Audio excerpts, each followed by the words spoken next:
जय श्री कृष्ण दोस्तों, आज हम आपको 12 महीने सुनी जाने वाली तुलसी माता और एकादशी माता की कथा सुनाने जा रहे हैं। इस कथा को पढ़ने और सुनने वालों को पुण्य फल की प्राप्ति होती है और इस कथा के माध्यम से हम ये भी जानेंगे कि तुलसी माता और एकादशी माता के पूजन का फल कैसे मिलता है। इसीलिए इस कहानी को पूरा अवश्य सुने, आधा अधूरा ना छोड़ें। आप सभी पर तुलसी माता और एकादशी माता की कृपा बनी रहे। तो चलिए इस कहानी को शुरू करते हैं। बोलो तुलसी माता की जय, विष्णु भगवान की जय। एक गांव में एक बुढ़िया माई अपने बेटे और बहू के साथ रहती थी। बुढ़िया माई का नाम सुखवती था। बुढ़िया माई की एक पोता और पोती भी थे।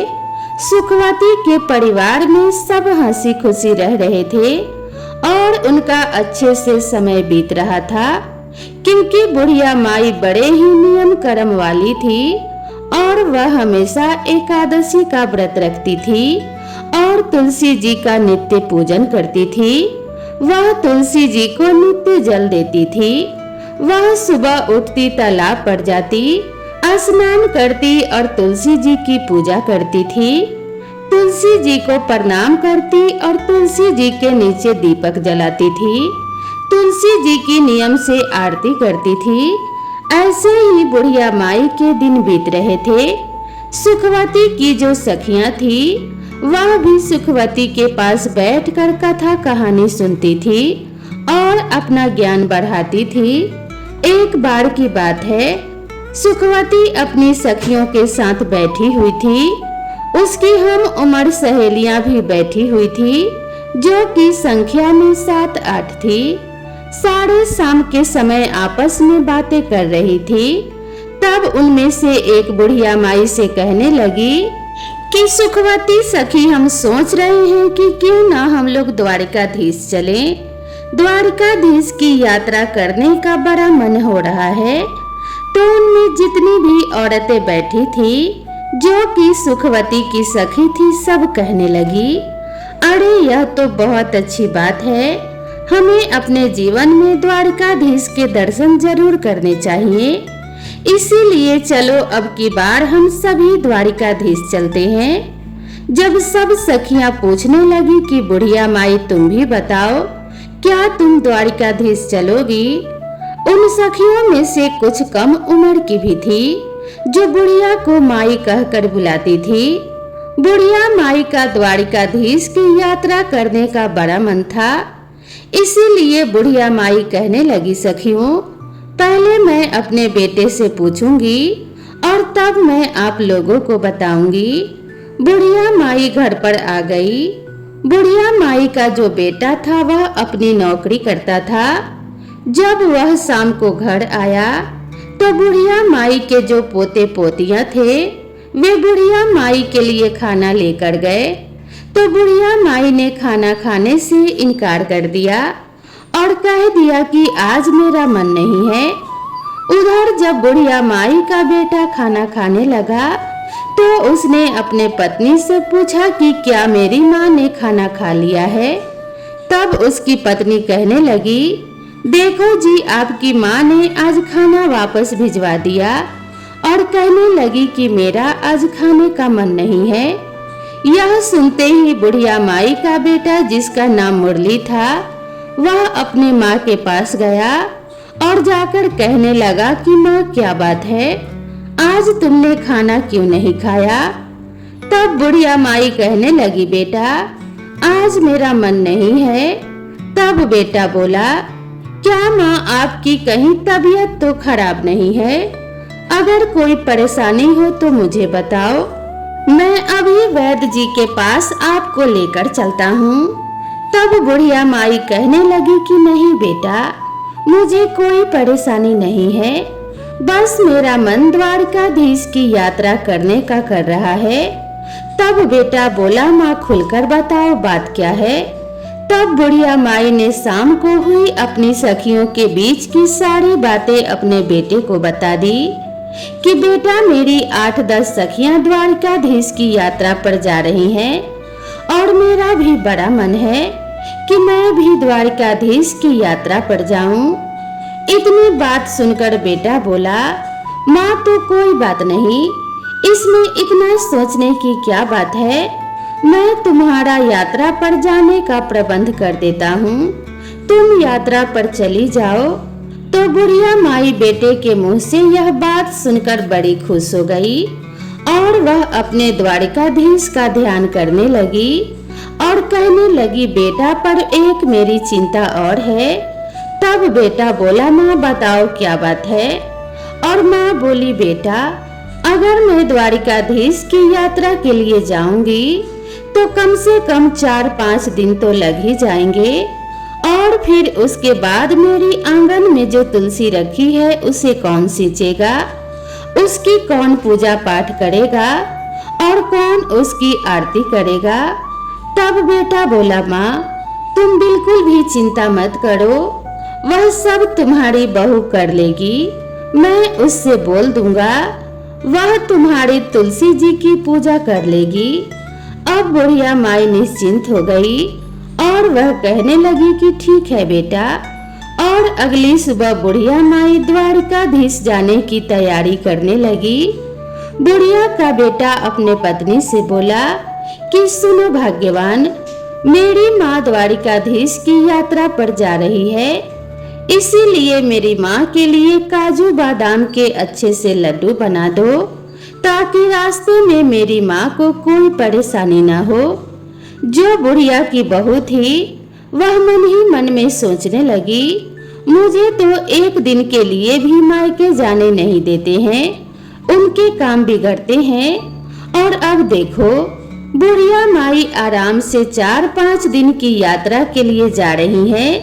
चलो यात्रा के लिए जा रही है वह तो ठीक है, अब इनकी पूजा पाठ का काम भी मुझे सौंप कर जा रही हैं।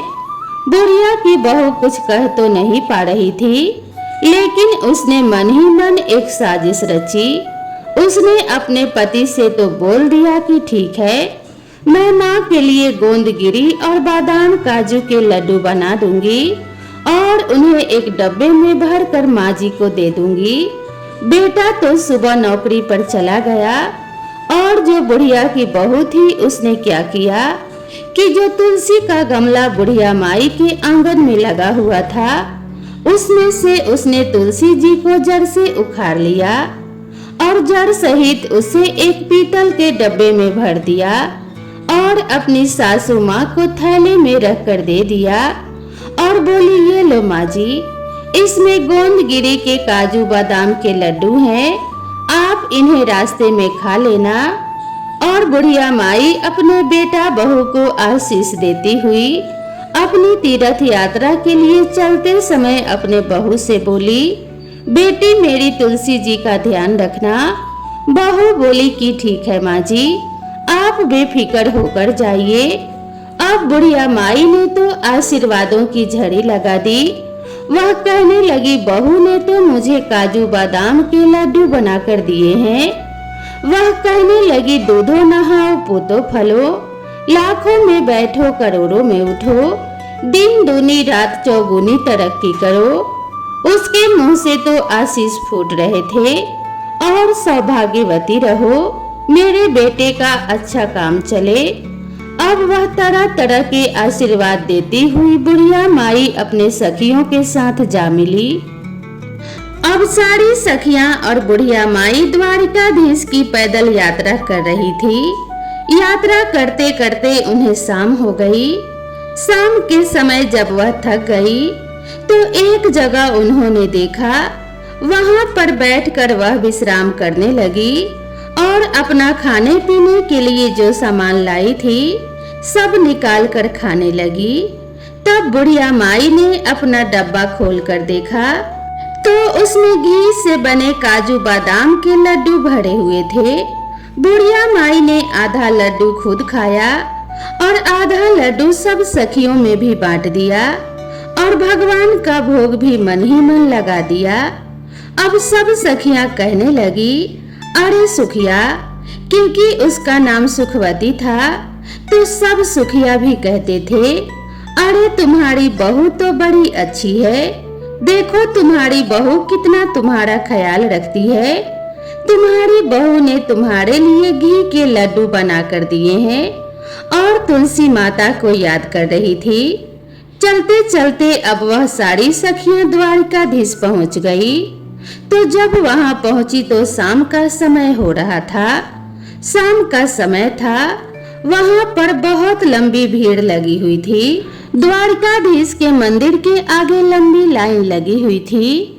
द्वारिकाधीश के दर्शन करने के लिए लंबी लाइन देखकर बुढ़िया माई मन ही मन सोचने लगी और आंख बंद करके ही, प्रभु जी इतनी लंबी भीड़ है, अगर मुझे आपके दर्शन नहीं हुए और पट बंद हो गए तो मेरा यहाँ आना तो बेकार हो जाएगा।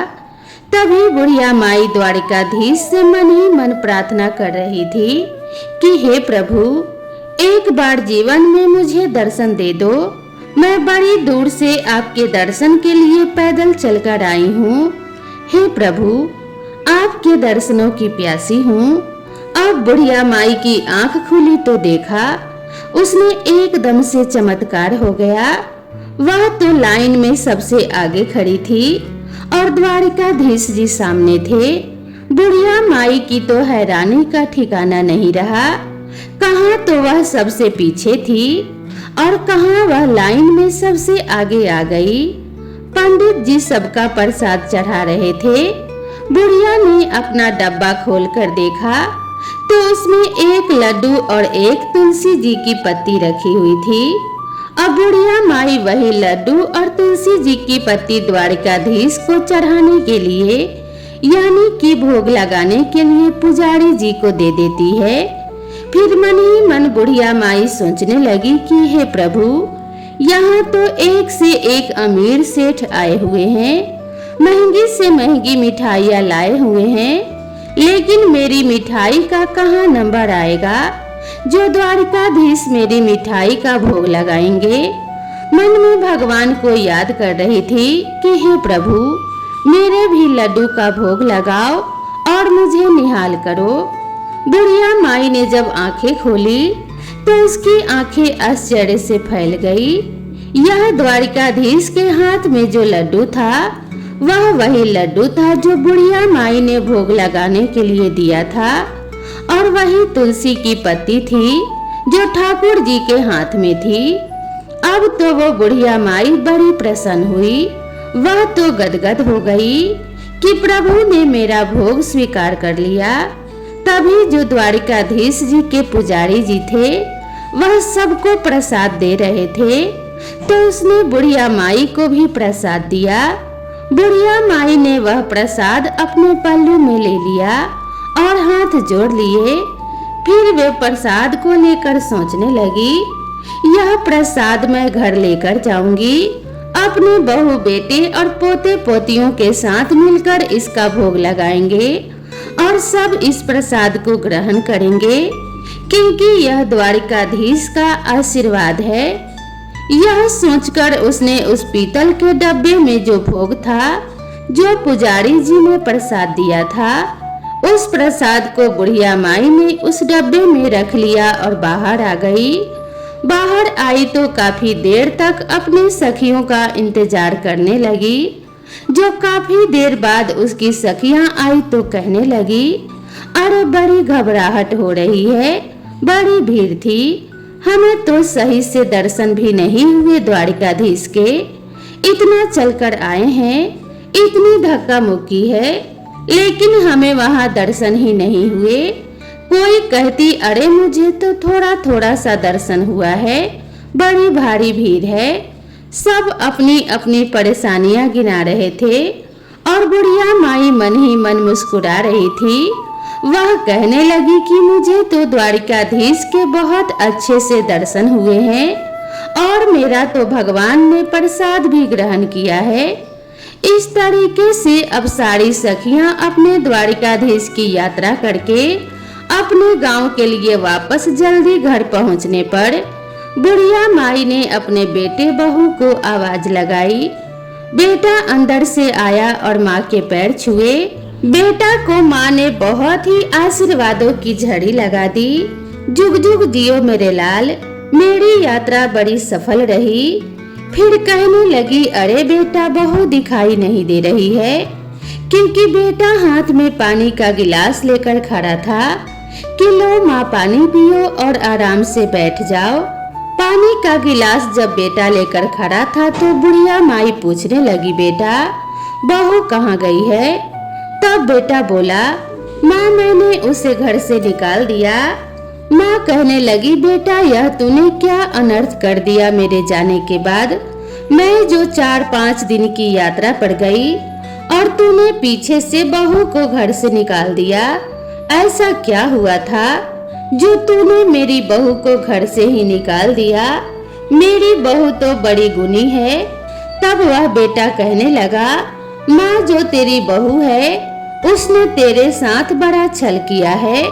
मैंने उसे गोंद और बादाम काजू के लड्डू बनाने के लिए बोला था कि मेरी माँ यात्रा पर जा रही है, और उसने आंगन में लगी तुलसी को उखाड़कर उसकी जड़ समेत उस पीतल के डब्बे में भरकर तुम्हें दे दिया।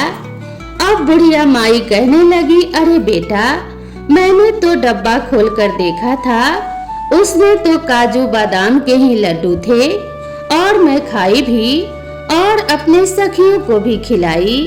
तब वह कहने लगा, नहीं माँ, उसने तो यह साजिश रची थी। जब मैंने तुलसी जी की पूजा के लिए बोला तो आंगन में तुलसी नहीं थी। तब मैंने उससे पूछा तो उसने मुझे सारी बात बताई कि उसने जो जलन में आकर, क्योंकि माँ तो यात्रा के लिए जा रही है और मुझे मायके भी नहीं भेजते हैं, इसीलिए उसने तुलसी जी को उखाड़कर आपके डब्बे में भर दिया। अब बुढ़िया माई कहने लगी, बेटा कोई बात नहीं, बहू ने ऐसा किया है, चलो उसकी गलती, लेकिन उसी के कारण तो मुझे द्वारकाधीश के दर्शन हुए। मेरे साथ तो बेटा इतने चमत्कार हुए हैं कि मैं क्या गुणगान करूं। मैं तो भीड़ में सबसे पीछे खड़ी थी, तभी द्वारकाधीश की कृपा से मैं भीड़ में सबसे आगे हो गई। और तो और बेटा, मेरे जो डब्बे में एक तुलसी जी का पत्ता और एक लड्डू था, शायद तुलसी माता की कृपा से ही वह तुलसी जो लड्डू में बदल गई थी, और एक पत्ता मेरा इसीलिए छोड़ दिया था कि मैं भगवान को भोग लगाऊं, क्योंकि द्वारकाधीश को ठाकुर जी को तो बिना तुलसी के पत्ते का भोग लगाया ही नहीं जाता। इसीलिए उन्होंने मेरा भोग स्वीकार किया था, क्योंकि उस पर तुलसी दल भी था। बेटा मेरी बहू ने चाहे कुछ भी किया, मुझे तो जो बहू की वजह से ही यह सब चमत्कार हुए हैं और ठाकुर जी के इतने अच्छे दर्शन हुए हैं। मैं तो द्वारकाधीश के दर्शन करके निहाल हो गई। बेटा तू अभी जा, बहू मायके में होगी, उसे लेकर आ। बेटा अपनी माँ की बात को क्या टालता। बेटा जो चल दिया अपने पत्नी को लाने उसके मायके से, और अपने पत्नी को लेकर आ गया। जब बहू मायके से घर आई तो अपनी सासू माँ के पैरों में पड़ गई और माफी मांगने लगी। तब बुढ़िया माई कहने लगी, अरे बहू, मैंने तो तुझे कब का माफ कर दिया, तेरी वजह से तो मुझे भगवान के दर्शन हुए हैं। अगर तू ऐसा ना करती तो पता नहीं मुझे भगवान के दर्शन होते भी या नहीं होते। मैंने तुझे माफ कर दिया, लेकिन हाँ, अगर तुझे माफी मांगनी है तो एकादशी माता और तुलसी माता से मांगो। बहू ने तुलसी माता से माफी मांग ली और फिर उनको याद आया, अरे मैं तो जो द्वारकाधीश से तुम्हारे लिए प्रसाद लेकर आई थी, याद भी कहाँ है। बच्चे आए थे खेलते हुए, कहने लगे दादी माँ आ गई, दादी माँ आ गई। दादी माँ यात्रा पर गई थी तो हमारे लिए क्या लेकर आई। दादी माँ बोली, अरे बच्चों, मैं सबके लिए वहाँ से द्वारकाधीश का प्रसाद लाई हूँ, सब थोड़ा थोड़ा मिल बांट कर खाएंगे। अब जैसे ही बुढ़िया माई ने अपने थैले में से वह पीतल का डब्बा निकाला और उसमें से वह प्रसाद निकालने लगी, तो उसमें जो लड्डू था वह तो था नहीं, लेकिन डब्बा पूरा हीरे मोतियों से भरा हुआ था। यह देखकर बुढ़िया की बहू बेटे की आंखें भी आश्चर्य से फैल गई। वह कहने लगी, बेटा, इसमें तो मैंने लड्डू रखा था, पता नहीं कहां से इसमें इतना सारा हीरा मोती और सोना चांदी आ गया है। तब बेटा बहू कहने लगे, माँ जी, यह सब एकादशी और तुलसी माता की कृपा के कारण हुआ है। आपकी यात्रा सच्ची थी, आपकी भक्ति सच्ची है, इसीलिए उन्होंने आपको आपकी एकादशी और तुलसी माता की पूजा का फल दिया है। अब तो बहू बेटा माँ के कदमों में पड़ गए। माँ बोली, बेटा मुझे छोड़, तुलसी माता के कदमों में पड़ो। तो बेटा और बहू ने तुलसी माता से माफी मांगी, ठाकुर जी से माफी मांगी कि अनजाने में हमसे भूल हो गई, हमें माफ कर दो। अब तो बहू बेटा भी अपने माँ की तरह एकादशी का व्रत रखने लगे और तुलसी माता को सींचने लगे, तुलसी जी की पूजा करने लगे। इस तरह से अब उनके खुशी खुशी दिन बीतने लगे। अब बुढ़िया माई के पास इतना धन हो गया था तो उसने गांव में कई काम कराए, गरीबों की लड़कियों के विवाह करवाए। जैसे भी गांव में किसी गरीब को देखती जिसके बस में बेटी का विवाह करना नहीं था, उसने उसी धन को बेटियों के विवाह में, कुएं बावड़ी बनवाने में और बच्चों के स्कूल और अस्पताल बनवाने में लगाने लगी। जितना बुढ़िया माई उस धन को लगाती, उतना ही बुढ़िया माई के घर में धन और बढ़ता जाता। बुढ़िया माई जब तक जीवित रही, उसने तुलसी माँ की कभी भी पूजा नहीं छोड़ी, जीते जी एकादशी व्रत नहीं छोड़ा। हमेशा वह एकादशी व्रत किया करती। तुलसी सींचती बुढ़िया माई बचपन से ही तुलसी जी की पूजा करती आई थी और मरने के बाद भी तुलसी माता और एकादशी माता की कृपा से बुढ़िया माई को मोक्ष की प्राप्ति हुई। बहू बेटा के भी अच्छे दिन बीत रहे थे। वह भी अपनी बहू बेटों के साथ खुशी खुशी रह रहे थे। उनके बच्चों के विवाह हो गए, उनके साथ सुखी जीवन बिताने लगे। हे तुलसी माता, हे एकादशी माता, हे विष्णु भगवान, जैसी आपने बुढ़िया माई पर कृपा करी, वैसे ही यह कहानी जो सुन रहे हैं और सुना रहे हैं और इस कथा को जो भी पढ़ रहे हैं उन पे भी अपनी कृपा करना। बोलो तुलसी माता की जय, बोलो एकादशी माता की जय, बोलो विष्णु भगवान और माता लक्ष्मी की जय। तो दोस्तों, आप सभी को यह कहानी कैसी लगी कृपया कमेंट करके जरूर बताएं। वीडियो पसंद आया हो तो इसे एक लाइक जरूर करें और अपने सभी फ्रेंड्स और फैमिली के साथ शेयर कर दें। तो दोस्तों, मिलते हैं इसी तरह की नेक्स्ट वीडियो में। माता लक्ष्मी और माता तुलसी की कृपा आप सभी के ऊपर बनी रहे। भगवान विष्णु की कृपा से आपके जीवन में धन्य धान्य की वृद्धि होती रहे। इसी मंगल कामना के साथ आप सभी से विदा लेते हैं। मिलते हैं इसी तरह की नेक्स्ट वीडियो में। तब तक के लिए राधे राधे।